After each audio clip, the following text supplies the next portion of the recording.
Okay, greetings and welcome to another Van Man Talks podcast. I'm on a quest currently. I'm on a quest. We've had a torrid time of our government over years. I think everyone will say that Britain is in quite a bad place at the moment, but we have a new government for better or for worse. And I'm on a quest to try and find out what we can do better and what we can improve. So I'm interested in talking to people in their fields, experts in their field, people with experience. I want to talk to people in the NHS. I want to talk to economics with economists. And today, I have Claire with me today, and she is a teacher. So I'm fascinated. I've got tons of questions that I really want to know about the UK education system right now. Where's it at? How we can improve it? And everything involved. So, Claire, maybe you might be able to just introduce yourself and tell us a little bit about your background. Hi, yes. Hi, I'm Claire. I've been working in education, mainly primary, across London in different settings for about the last 18 years. I've worked in mainstream schools, I've worked in specialist schools for SEN and EBD, which is like emotional behavioural difficulties for children who are no longer permitted to be in mainstream, and some plus 16 education in colleges. Yeah, so just a mixture of places across London. That's it. Now, what I'm dying to find out straight away, Kat, is your experience. I mean, 20 years is quite unique time because I guess you've sort of experienced the previous two governments. You've Yeah. experienced pre-financial crisis in 2008, where Mm. we are, 2025 now, and you've Mhm. experienced Tory austerity, Brexit, COVID. Along that time, you've experienced quite a lot. So I'm really interested to know what it's been like, sort of dealing those crises, because it's quite a lot of there's quite a big hit that the education system has taken over the years, hasn't it? And what your experience has been since you started 20 years ago to now. Yeah, I think money and the financing of education has changed things a lot. I came in sort of, yeah, around the time of the financial crash. So I worked in places that had previously had quite a good amount of funding, and then that was kind of changing. And it just meant a lot of differences, like you'd be understaffed and you wouldn't have money for cover. And even at one school, I was told I wasn't allowed to go on any training because they couldn't even cover me if I was out of the classroom. Um, and it the the other big change that I've seen is the academization. So you're changing over into these like mini businesses, or sometimes they're quite big businesses, and it feels like schools have been changing from that idea of education into more of a business type arrangement. So the people that come in to run the schools have this more of a focus on money. The school I'm working in doesn't have a lot of funding, and we are short. We're not fully, there's not a full register. And so for every child that's not in a class, we lose a lot of funding. So um, what I've seen really recently is that while some people talk about there being schools that are oversubscribed, I'm seeing schools that are actually the opposite, and they're undersubscribed, and schools that are actually closing down because there's not enough children anymore, and schools that are having to merge. So actually, I think a lot of people are either not having children, or they're having children and moving out of London. So we've got this kind of almost like a shortage of students, and Mm. that affects the funding really in a big way. So it's really tricky to run a school effectively when you just don't have enough money to do that, and then that impacts staffing levels, and then everybody's always just slightly stressed because you can never cover everything when you just haven't got enough people. And It the seems like sorry to interrupt, Kat, but it seems like the whole emphasis seems to be on money and funding rather Yeah, than teaching our kids. It seems like, yeah, you know, most most countries, you think that the sole emphasis, the absolute core thing that this government should be trying to do is teach kids most effectively. But like with most industries, it seems to be how can we spend the least amount of money yeah, possible on teaching our kids. It's tragic. yeah.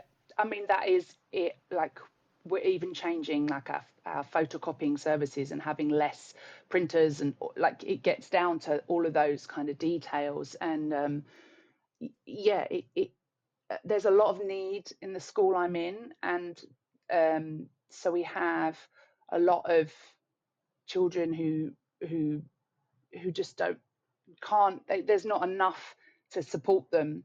There's lots of special needs, and the Explain a bit fun. more about the students that you have currently, Claire. What situations they're in, and Um, there's a lot of need in terms of social services being involved in their lives for sort of various reasons at home with families. So, but the threshold for support is really high because there's just so many people in that situation. I mm, have children who are families that are in refugees, so they live in the hostels and the hotels, and the conditions sound appalling. Like some of them, and the parents have no idea when they are going to be processed and out, and they ask the school to write letters, and there's nothing the school can say to speed up that process. So mm, you've got children who are going home and they live in a couple of hotel rooms with their families. um, so there's a lot going on for these children before they even sit down and mm, pick up a pencil. And we are very focused on academics. It's about crunching those numbers. You have to get your SATs results. You have to reach levels. You have to, yeah, there's always another number that's a bit higher that you've got to reach. mm, And when all of that is going on for a child, learning can be quite challenging. But we're still there, pens and papers and worksheets. And I find school sometimes feels really Victorian to me. We're still focused on that. But with that, when we have to achieve those levels and we have to keep improving those results and league tables, there's not a, there's not very much space for art days, and we do have events and stuff, but the arts are not the focus. And I think we think of those subjects as secondary, but actually the arts in the UK is a huge moneymaker. So why we're not I focusing on don't those? think of it secondary at all, and I think it's an absolute shame that it Yeah, seems that school is solely focused around. If you're not academic, it's you seem to be left behind. And like you say, music and arts, this is one of our biggest produce yeah, things that we have in the UK. It should be encouraged. yeah. I want to ask you, when did this first start? This obsession with SATs and testing and scores. Has that always been there in your 20 years experience, or has it gradually come in? I think I've found it's growing, because if you are not if those numbers don't improve, if they don't add up and they don't keep increasing, your school will never be seen as, succeeding. And I think because you've got so many different academies, the people that come in, it's like being the head teacher of an academy almost turns you into this. It's like your school and you have to be seen to improve in it. And there are stories I've read about and I've heard, where if you're not reaching those targets, if you're an executive head teacher and you've signed a contract, the day after you failed that level of GCSEs or that level of such, that they walk you out with your computer and you never come back. And I think that that we are so focused on measuring as opposed to like the experience of education. Because for me, a lot of education is about the quality of your relationships. I even did like a training at a school where there was we had a company come in called Relational Schools, and they said the quality of your relationships, staff on staff and child to staff, is the foundation for everything you do. And if that's not in a good place, then everything else is more difficult. But schools really don't have the resources to spend time on building up relationships. And so we are always crunching the numbers. I find it's all about evidence anyway, in my experience. And I think once the financial crash happened, all of the pots of money that people used to dip into and the partnerships they had with companies really changed. I did work at a primary school in the city, and they had a lot of access to money because of where they were and all the companies around them. But outside of that, further out of London, it's you can never stop you're always trying to catch up, you're always playing catch up, and It it, feels like this is it's just the root of all problems in the education system at the moment. It's just no one wants to spend any money. I mean, the argument against it is if you invest in our kids. I mean, our kids, these are our kids that are that should end up being engineers and doing amazing yeah, things in this country, which will inevitably boost the economy eventually. Anyway, I feel like it's been a long time that I've had frustrations with the education. So mm, I have my son is 18 years old now, so I've experienced my education when I left school year 2000, and his education recently over the last 18 years. It doesn't feel like much has changed. Some of the problems yeah, that I mean, I'd love your opinion on what I'm about to say, but this is my experience of my years at school and my son's years at school. I just feel, like I said, the emphasis just seems to be permanently on academic. If you're not mhm, academic, you get left behind. Um, I was dyslexic. I was just straight away put at the bottom of the classes. I was in disruptive classes with the naughty kids. I could never ever get on and learn anything. And it kind of felt like I don't understand why we don't find out what kids are good at early yeah, and then just focus on that. I don't understand why we have to sort of learn this broad range of things like the periodic table. I mean, I don't know why I need to, or certain aspects of geography and things like that. I don't, it's like when you choose your GCSEs in year 10, I kind of feel like that should be almost earlier if you find out what a kid's good at earlier and then try and develop that skills because some kids not all kids are academic, and my son is kind of been like a mirror image of me through his schooling as well the last 18 years. He's not academic. He's now left school. The options for him are pretty abysmal. I mean, if he was academic, maybe he could go to university, but then he'd have to put himself in debt. Apprenticeships out there are pretty much non-existent, and yeah, it's really sad, and it doesn't feel like anything's changed. It still seems to be the same over the last 20 years. yeah. I'd like something radical to change in education. Really, I don't Mm. think this constant churning of the same thing is Yeah. really working. But I'd really love your opinion on that. Yeah, no, that sounds all very familiar. I have a family member whose dyslexia was so severe, he actually went to a boarding school, but it was something that was funded through the local authority, but we had to go through like a court case, my family did, Mm, to have that because the secondary education just wasn't gonna support him in the way that would have made any difference to him. I think it's really, yeah, I think we haven't changed education for decades. I think we still have that same mentality of a lot of rote learning. For me, what would help improve it is, like you say, tuning into people's passions and skills and that stuff, and also more of a connection. I was listening to the BBC ran a set of not podcasts, but like Radio 4 called, series called The Educators, and they looked at different aspects of education from exams to different countries. And I'm going to say Finland because a lot of people talk about that, but they have a yeah. whole other approach. Mm, They called it phenomenon learning, but they let the children choose the topic, and then the children were able to identify different aspects of a topic and that would hit all the markers. So if you wanted to write a play, you'd be looking at language, and then if you wanted to make the costumes, you'd be looking at maths when you worked out all the size of the costume and the funding, the money. And so there are projects you could do that pull in all the aspects of education, or at least a lot of them, and you could run things like that because there's such interest when it's a project and it has a purpose. It would make more sense. I think we do education quite removed from what mm, children see as connecting to their real lives. Because for me, I sew and I make clothes. So when I think about maths and I think about shapes and translating shapes, I think of how do I put the pieces of a pattern together to make a garment. So if you could teach children maths through making clothes or something like that, they'd actually understand, oh, this has a real life purpose. But they're mm. sat there with a worksheet and learning their times tables rote, and you just think, no wonder they're not interested. They don't think it has any real life meaning. But Mm. actually, if you had some kind of different approach, but I think it would be a radical change. I talked to the head teacher of my school, and I was like, "Well, these are the possibilities." And he went, "But we'd need to re-educate all of the teachers." And I'm like, "Yeah, well, why don't we start that now?"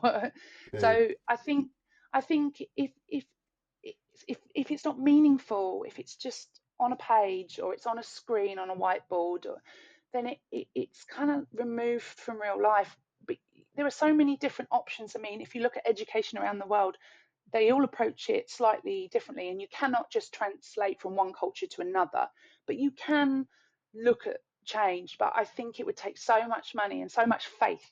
Like the education, like the people running education would have to truly believe that it's possible to make it different.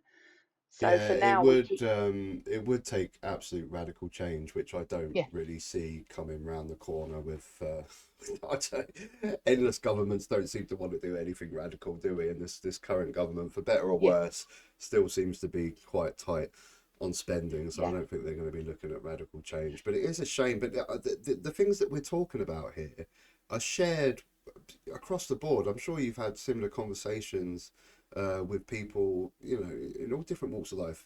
Everyone seems to have the same opinion about education, and you know, my biggest gripe is that it's just completely set up for basically just kids that are good at retaining information. If you're yes, good at retaining information and passing exams, you will yeah, do well. But surely there's a plethora of other students that I, mm, ju- I just think it's such a shame because there's so much lost potential out there. There really is, and we we need to do it differently. We really do. yeah. And I agree entirely. Like I think we're losing out on so much potential and possibility, like the talents that we don't see because they're not sit down at a desk and write kind of children. And if I did a degree in education, I was lucky to tap into some funding at the end of the Labour government previously. Um, and I studied part time whilst also working in schools. And so I studied education from all the aspects, from memory, from family, from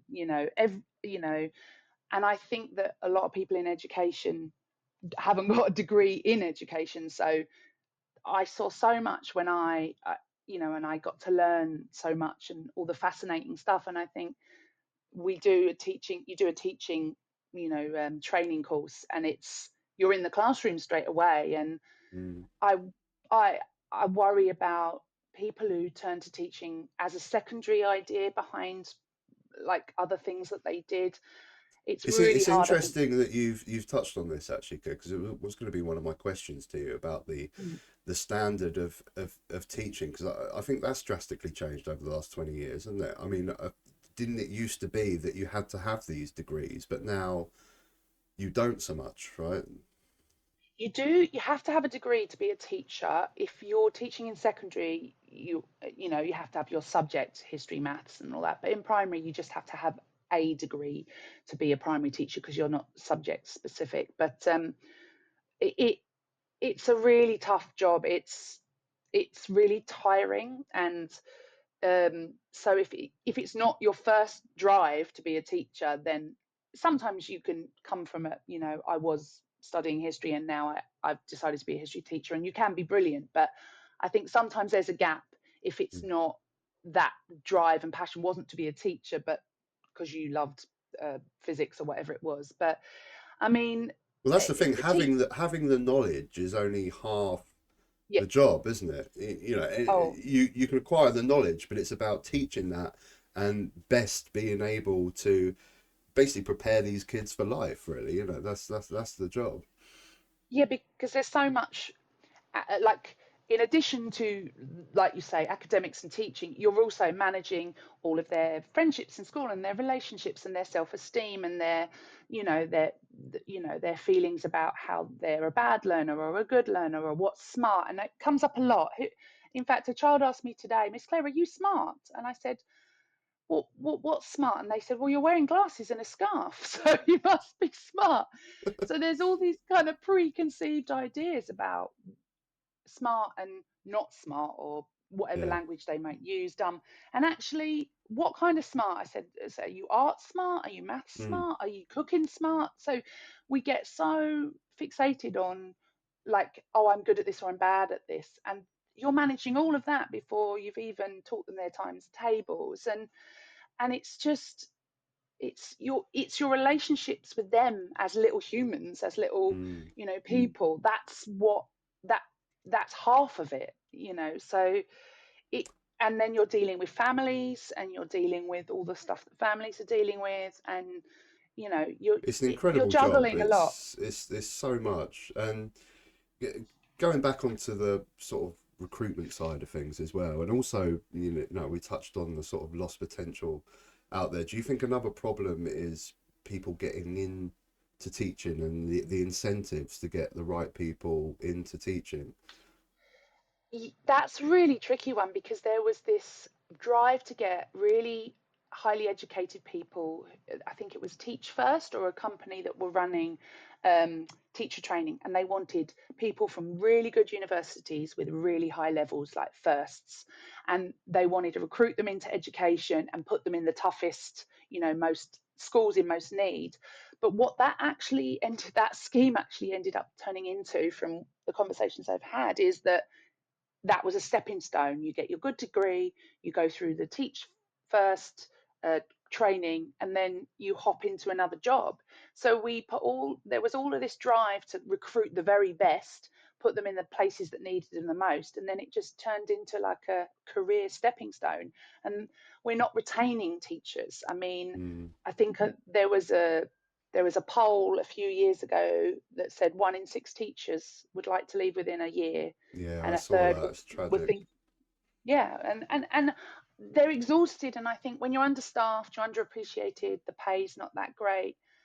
I had a colleague about a year and a half ago, and we were in a staff meeting, and she suddenly said, "What's going on? This doesn't feel right anymore. There's some pressure or stress that I can't put, like, and what's happening." And she left education, and she's like a new person. She's working in a university helping MA students find placements, and she's so much more alive as a person. So I think, like, and she'd been a teacher for 20 years, and she was a very good teacher. And but we're not going to, if it keeps being an impoverished kind of situation, and it's an unmanageable workload, and we're I think there's this ongoing kind of, oh, let's just put one more scheme in a school, right? Let's just put one more, and so a teacher will have to put a new thing on top and a new thing on top, until there's no more capacity. And I think people reach their breaking point and they go, I could go and do Mm. something else and it would be much less stressful. So they we are And you can't there's a blame them in what. a way. It's just an endless cycle.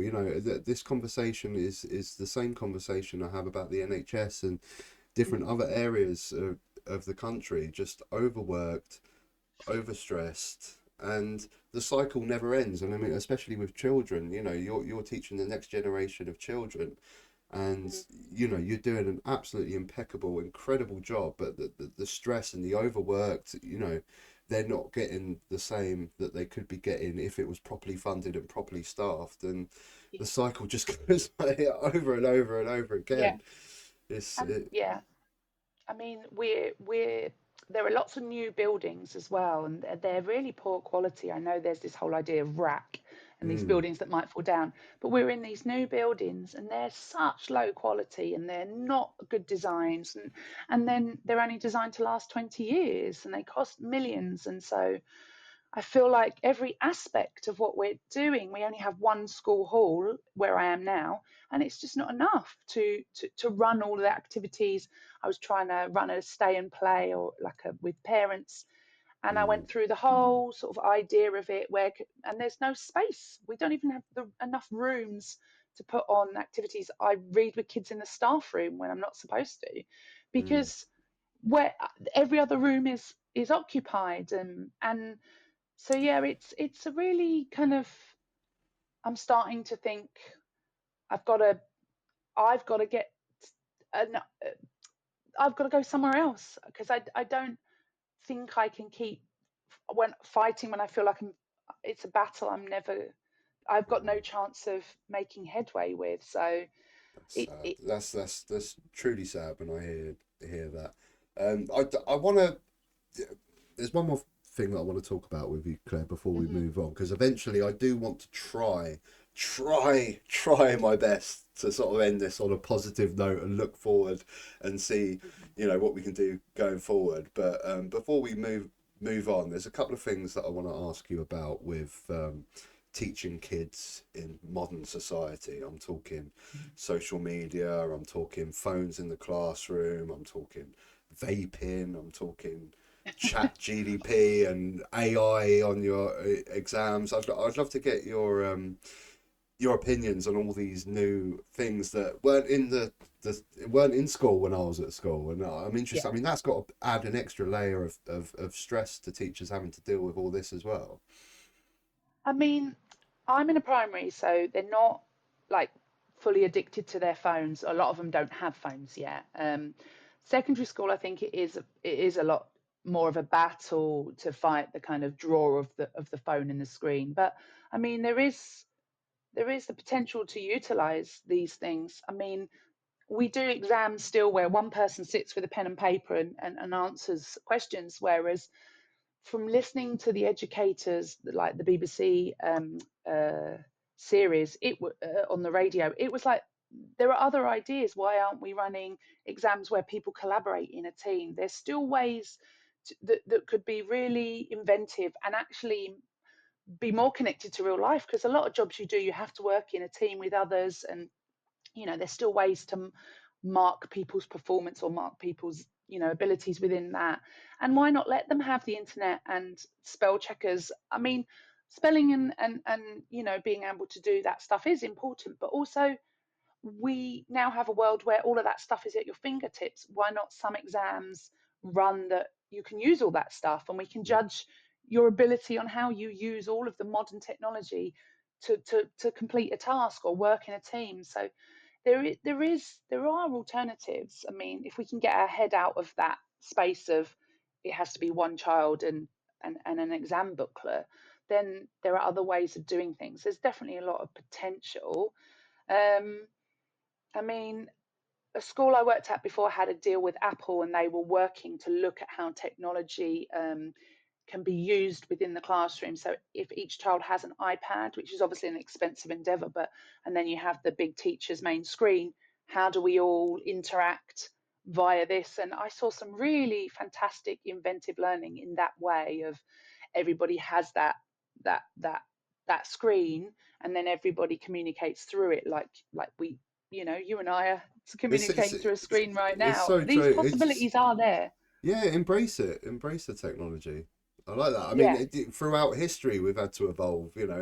Before they probably didn't have whiteboards, and then the whiteboard was like, oh, so you just yeah, evolve and embrace. But yeah, yeah. again, that's with radical change and investment that we go back to, isn't it? But um, I mean, yeah, I'd, it is I'd there. like, Well, we do have laptops, and kids do coding and stuff, mm, and so there is this attempt. We have a there's a people come in and do a coding club. So we are. I mean, the school I'm in now, the technology is so, because it's such an expensive thing. It's so like poor quality. It's really hard to use them. But there are schools out there that I've been part of that are really pushing forward on the technology front, and mm. yeah. Have you ever had any? So the other one that I mentioned was social media. I'm interested because that does have a massive effect on kids, especially when it comes to bullying and stuff like that. I mean that Yeah, that is yeah, seriously different to when you and I were at school. That's something yeah. fundamentally where bullying, stopped when you finished school, but now it carries on, doesn't it, outside? I was just wondering if you had any opinions on what you can do. It's so difficult, isn't it, really, to try Um, and stop these things. it is really hard because that's more of a parent's domain in terms Mm, of we have very little idea about what's going on. We do online safety, and and we, especially when they get to year 5 and 6 and they're more on screen, like spending more time on screens and stuff, we do have education programs looking at that. But I mean, I have experienced, yeah, cases of people have said things in computer game chats and even on WhatsApp, and a child said to me, but it's like anonymous, I'm not going to get caught because it's all online. And I had to say, well, everything you do online is traceable. Mm, And so there's an idea that it's almost like they can get away with anything because it's untraceable to them. It's not like bullying in front of somebody. And but all we do is we keep training on keep updating our training on cyberbullying and those kind of activities. And if any children talk about it at school, we do follow it up with families and investigate. But it's such a big thing to kind of have any yeah. idea of how much goes on. It's But so yeah, hard. sadly. It's really hard to be a kid now, isn't it? Really difficult. It's not just social media as well. It's just the fact that everything's videoed. I always think that embarrassing Mm. moment that you have at school because you're all just embarrassed, socially awkward kids at school, and you do that stupid thing, and everyone's recorded it, and then it's shared to everyone at school. It's tough. It's tough. I think it's tough to be a It kid. is. It is. I mean, luckily, with me, with primary school, that you're not allowed to bring your Sure. phones get Yeah. checked into the office each day, and they don't use them, the primary school kids. But I don't know how much harder it is in the secondary school, where yeah, My there's a boy lot had to more going on. check his phone in. He wasn't allowed it during lessons. I don't know whether that's a standard thing for secondary school. I think it should be. I don't think there's Yeah, any reason for you to need to have a phone in class. I mean, okay, you can make the argument for an emergency or something like that, but uh, we lived a long time without having contact in classrooms. I yeah. don't know. Um, Because I actually remember like my sort of last couple of years at school was when mobile phones first started coming in, the old crappy Nokias. And it was a nightmare for the teachers then. I remember he'd confiscate a phone, he'd put it in the drawer, and then everyone would phone it, and it would be just driving him mad. And oh, he didn't know how to turn it off. And then it's a nightmare. It's an absolute disruption. It's something that you just it needs to go out of the classroom, in my opinion. And yeah, my yeah. boys' secondary school, they used to have to hand their phones in. I didn't know whether that was a standard thing for secondary schools or not. Yeah, definitely in primary.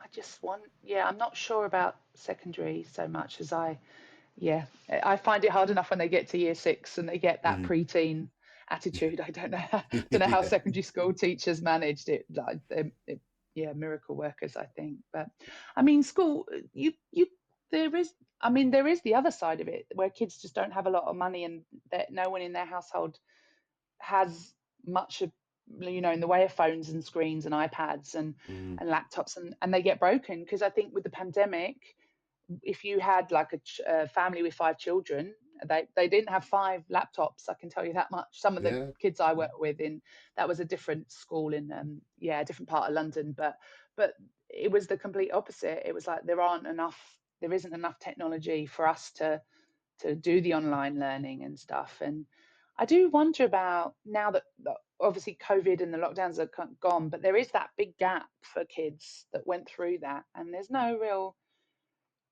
approach to that as like what do we do to support children after that big experience. It's just we're all back to normal, really. I mean, Yeah. school was designed around the industrial revolution, so we've got the whole technological revolution now, so we really could do with like a different approach and reinventing things, or because we we don't live in the same way. And I think I remember a teacher who'd been working for a long time said, why do I need to teach coding? Because if my car's broken, I take it to a mechanic. And I went, well, what if your child that you're teaching, they want to be the coders, they want to be Yeah. the mechanic in this analogy? It's just Yeah. like the world has changed. Mm. We need to try and I think that's why exams where you worked in teams and you had to problem solve and you had to look at real world stuff would make a lot more sense, because then you'd be actually learning some skills in how to navigate the world of work, and we Yeah. could do with a lot more advice on money and banking and all of that stuff. I Like, you see. know, It's music to my ears. This, I mean, I couldn't agree with you more. I really could. Everything you're saying, it comes back to what I was saying earlier. We just need to try and see what kids are good at an early age, and I yeah, just feel like so much time seems to be wasted at school that we could be used for all the things that you just mentioned there. I mean, one of the examples that I always have is I learned German and French for 2 years. Now, I'm not necessarily saying that learning a language is a bad thing. It's probably a very, very good thing. But I just think the amount of hours that I spent doing French and German, um, and I know bugger all. I know absolutely bugger all. So I don't know whether it's the way it was taught or if it was just disruptive classes. But I remember being taught a language like, you read the questions like you did with every other subject. The book's in front, yeah, you read the questions. Ultimately, you end up just looking over here. Oh, okay, you got the answers. What is it? Yeah, yeah, okay. And you yeah, just muddle your way through the class. you know, Learning a language is about, repeat, and if you do a yeah, vocal class together, every single time you come in, you repeat the phrases or so. I don't know, but I look back at the amount of time wasted on so many different yeah, things in school that have got had no use to me.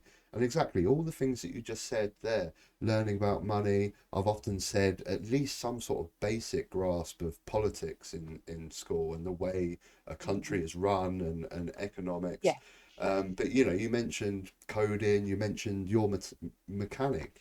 Why can't those be available at a GCSE age if that's something that someone's really yeah. interested in? Yeah, I mean, there's so many gaps, isn't there? Like even as myself, as a someone who's looking for courses, I'd like to learn how to do more DIY and do more that kind of stuff. But it was almost like an interest course, like you learn a few tiny bits, or you're doing like a BTEC in plastering, and it's like it's really hard. I tried to learn a language as a grown up, and it was just bonjour, bonjour, and you're just like, oh, I can't just sit here and just point at things and say words. Yeah, Mm, it needs to be something more alive. I mean, especially now we're no longer Europeans, so it's not even mm, like we're going to get to live in France or Germany very easily with these languages. And I mean, a lot of the kids I work with speak more than one language anyway. Maybe we should be tapping into that kind of languages they already speak. And but you do have to, it is compulsory to do like a modern foreign language. And yeah. I Well, that's the don't thing. I don't think it's a bad idea. I think it's a very good idea. It's just some mm, reason for years and years and years we've never really been able to tap into actually teaching kids a language. Everyone seems to, or most kids seem to finish their GCSEs and not really have maybe a couple of phrases, but then it's instantly forgotten afterwards. yeah, It's, yeah, it's, I it's think all these yeah, I think times. I mean, I have issues with a lot of maths as well. I mean, if maths is something that you're really, really good at and you show a skill there, then mm, take it further. But I don't think the majority of people really need to go further than being able to add and divide and basic decent maths that everyone needs, the same as being able yeah, to read and write. But that's what I'm saying. If you acquire a skill in that area, then great. Take it further, take maths further. But the yeah, majority but of people don't need it. I don't think. I don't know. Maybe I'm being over I critical, mean, but I mean, I think for me, the idea of incorporating maths and language into projects and things would make a lot more sense because I worked in a pub for a few years and I could do all my number bonds to 10 and that helped me, and I could do my times tables and stuff, and it did help me. So these kids are going, when am I ever going to use this? And it's like, well, you might work in somewhere where you do use it. And but but if we were showing them, when a carpenter measures this, or when you work in a shop you add up this, or if we could say this is how I do use this stuff in my real life, then maybe they go, oh, I get it. I get that actually, this percentage would relate to mortgage rates or mm, inflation. And but why aren't we teaching them about those actual real world? This is where yeah, this maths and your life will connect. We're not showing them the connections. We're not showing them the the how it will be used. So they're just going that it's all half baked because it's like, well, I'm not interested. But I invigilated some of the SATs last year, and I remember looking at them with their graph paper, and they had to move a shape along a line and translate it. And I was like, oh, that's exactly what it's like when I put sleeves into a top I'm making. Why aren't we showing them Yeah. this works in this way in my real life? But I think we're still in that sort of old approach. We're in that mindset of this is how education is done, so this is how we do it. So bingo, that's it. Like, and so we're kind of stuck in.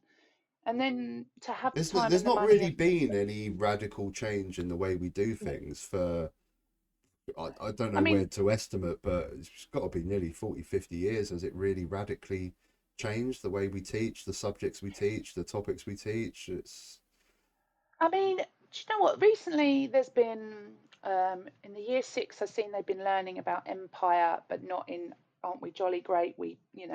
But actually famines that were in India and in South Africa and the things that the impact it had. So we are learning a bit more of a sort of history and a context to the world. There is, you know, there is there's attempts to do it, but we're still. I mean, if you think about the changes, it was a chalkboard, then it was a whiteboard, now it's an interactive board. So mm, it's still adults writing on a screen of some or a board of some description. So I mean, I think we are trying to work it all out. But I mean, a lot of things with education now is there's a scheme. Your school doesn't come up with its own kind of curriculum. You buy into White Rose Maths scheme, or you buy into the this music scheme, or you buy into this art package, or so there's just a lot of schemes that we spend a lot of money buying into so that we can teach. And then there's always a new scheme next week or next month mm. or next year. So it's maybe I need to move into putting together a package to sell to schools, because yeah, it's it's just draining to keep thinking I've got all this energy and all of these ideas, and then finding it difficult to enact them, to sort of bring them to school. And I run school council, so I do try to think about the idea of even the most basic democracy of somebody stands in your class and then you get to vote for the person that represents you in your class. So Mm. we are trying to Ultimately, you just need governments to listen to you, don't you? Really, listen to teachers and listen to yeah. whether we're whether we're going to get But that. I mean, no, go on. it's too too short term. I think a government's only ever thinking, if you think we True. can make radical changes and introduce things, and in 10, 15 years' time, we'll have filtered it through all of the school system. But a government that's only got 4 or 5 years isn't going to want that to come to fruition on somebody else's watch. They're Mm. not going to want, they're not going to want, government in three governments' time to be the ones to look like the goodies that have It's a very good produced all point, this Claire. change. It's a very good point. I mean, maybe it is one of the reasons why we seem to struggle with progress in this country because, Yeah, the governments are always looking short term. yeah. I guess that brings me on to the last point and the last topic that I want to talk about is, Mhm. do you see it getting better? I mean, I don't know how political you want to get. I mean, there's there's arguments that the Tory party that we've just had for the last 15 years probably want our kids not learning too much. I don't know, but we've got a new government now, for better or worse, and they don't really appear to be doing anything radical right away, especially with spending. I mean, it's more or less this government seems to be going on the David Cameron Yeah, austerity side of things, really, where we're just just going down the same road again of just not wanting to spend. yeah. But I guess their ultimate goal is to grow the economy, which they say is their ultimate goal, and then maybe Well, funding will come eventually then. But are you hopeful I for mean, that would be my main question. Are you hopeful for the future of education in the UK? um, to, I'm not certain, because I think I haven't heard very much from this. I mean, I know the government's still very new, but I've not heard very much from them at all about education. And No. when I think about the last time they got in, the Labour Party were like education, education, Yeah, education, because yeah. it is the foundation for everything else. If you spend more money on education, you get better, you know, people who are better educated and have more opportunities, and you don't have so many people with learning difficulties ending up in prison. But again, it's a long-term strategy. So You're right. It I'm does not go really, under the radar a little bit, education, yeah, doesn't it? We hear about the NHS all the time. We hear about immigration. We yeah, hear about the economy.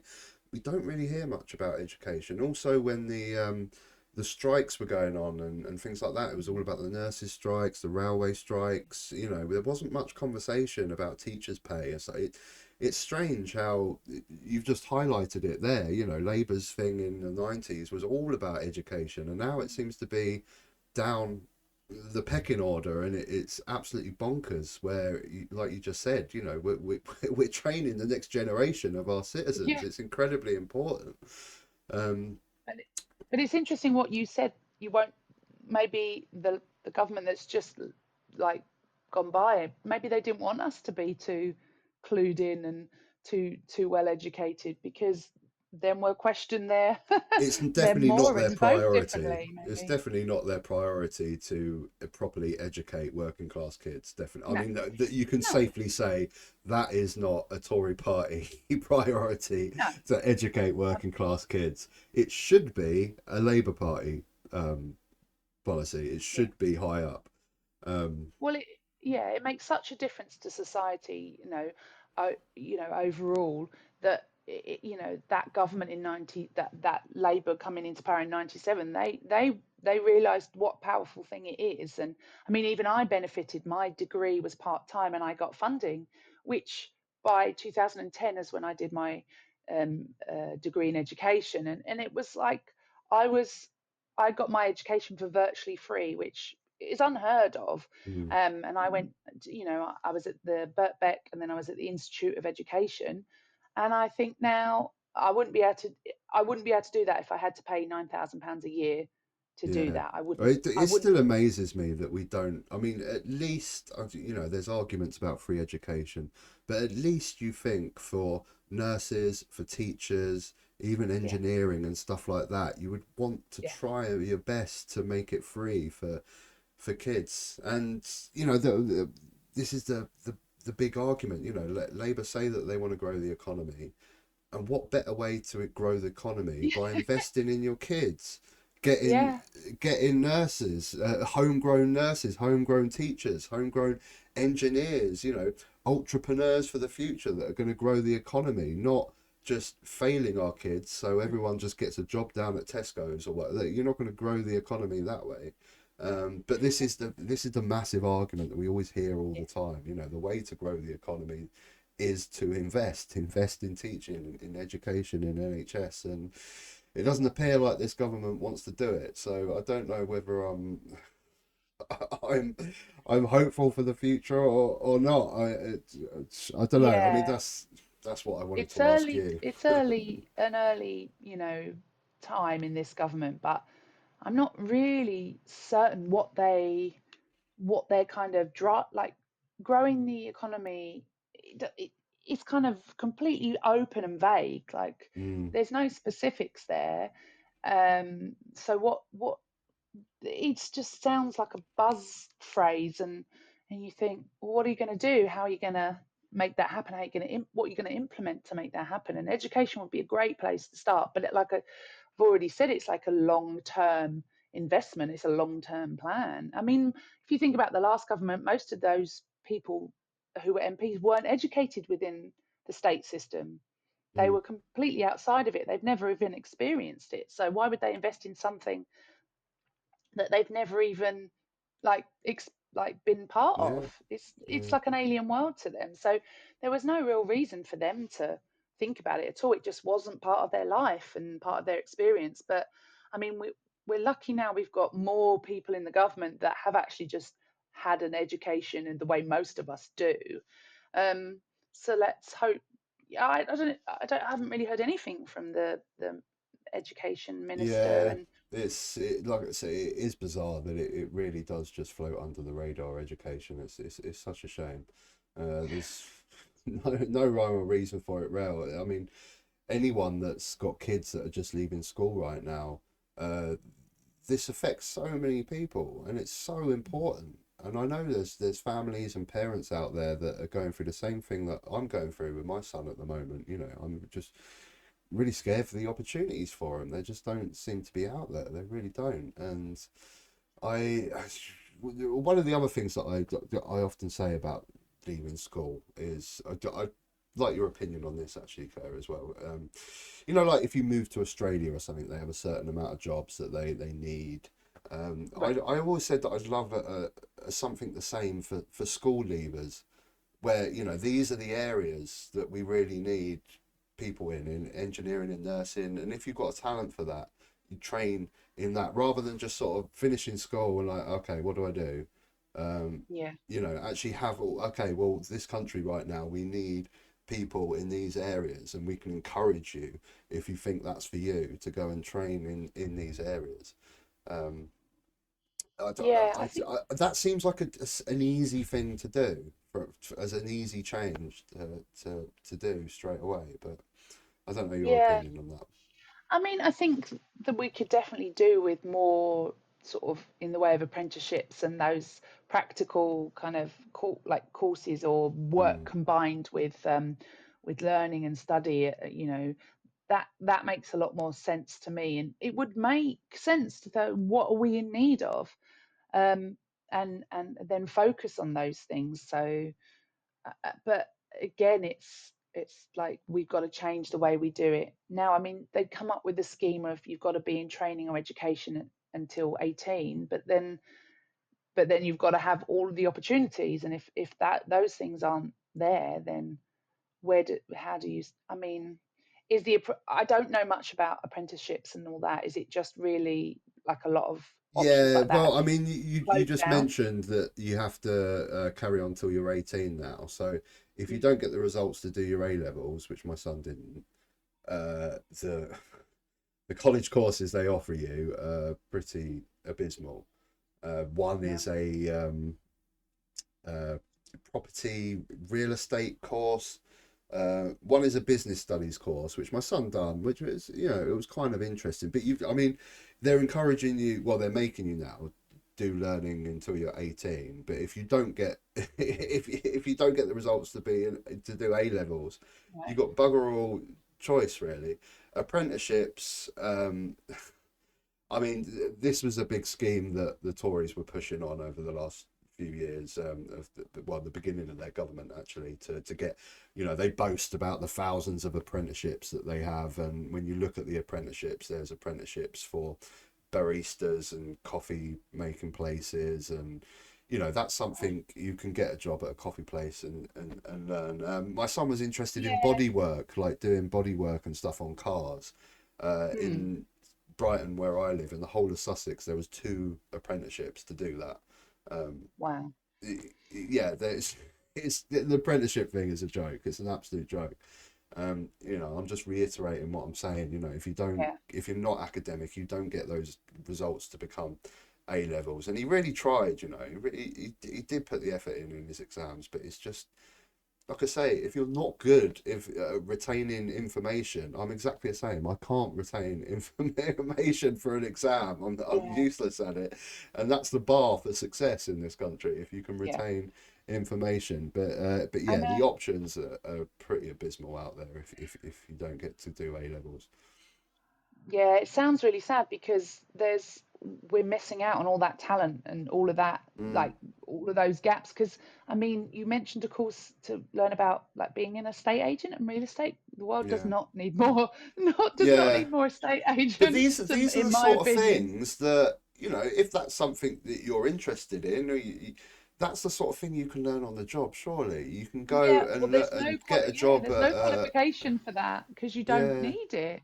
So it's the same thing It's in just like, a way to just for the government to go, okay, we want kids learning until they're 18. We're going to make it mandatory. If they don't get A levels, here's a couple of courses they can do for a couple of years. You know, it's it's not such great. a shame because I mean, baristas as well. You think, yeah, that's just, and I mean, even coffee shops close down because there's not enough. It's such slim margins in the sort of food Mm, and drink industry, isn't there? I mean, yeah. we yeah, it's so, I think almost like we don't even know what's coming next. When you think about what is AI going to take over, I don't think many people actually have a clear picture of what those changes are. And I think, it's, there's some really good, there's some kids that are really technologically kind of on it. My kid's Mm, always asking what phone I have and what operating system it has, mm. and I'm like, I said to him today, "Are you gonna work in like technology?" And he was like, "Yeah, I think I'll be an IT technician," kind of Well, thing. that's And the he, thing, and they're yeah, smart. Kids are smart. They're yeah, switched on to this new oh yeah, technology.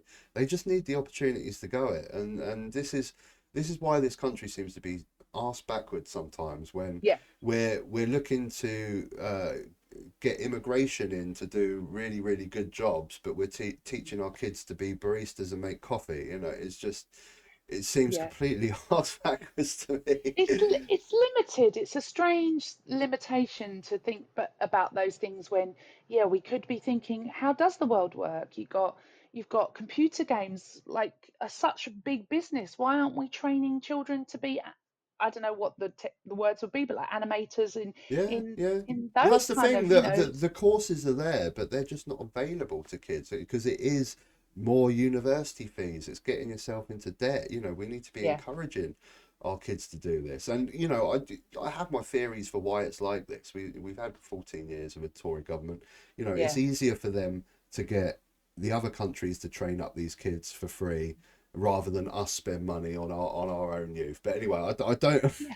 I don't want to go Well, that's too it, much isn't down a it? tangent of Yeah, down that road. bashing the But I Tories mean, because that's the crazy thing about immigration is if you get people from other countries, we haven't had to pay for all of their education mm, and mm, all of that. We've let somebody else pay for all that, and now we could have yeah. them after not having invested in them. But Yeah, we, well, I mean, the the thought, NHS is the clearest example of that. In yeah, 2011, we took away the nursing bursaries. We stopped training our own citizens to become nurses for yeah, free, and now we import, thousands of Filipino nurses. And don't get me wrong, Filipino nurses are fantastic. My wife is one, but this is why this is the platform that they've been doing this for. They're cut the funding to our own citizens and just import them from yeah. abroad. But anyway, we're going a little bit off We topic, and are I going do down a want to different I do different I do tangent. want to try and finish this up on a positive note. Okay, so we